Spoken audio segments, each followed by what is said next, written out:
Hello, I'm Haspa with WTI. And since I love dancing and I sweat a lot, I always use a setting spray to set my makeup and be comfortable while I'm sweating, not worrying about my makeup melting or transferring.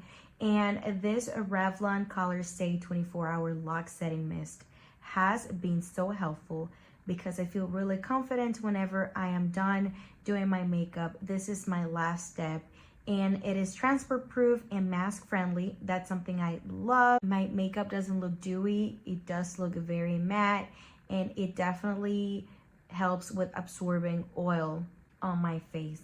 It doesn't feel heavy at all on my skin. That's something I love. And it has a microfine mist applicator, so it's not like I am going to splash water all over my face. I definitely think this is a super important step, especially when I'm going out and I know that I'm gonna sweat a lot. And that is my point of view.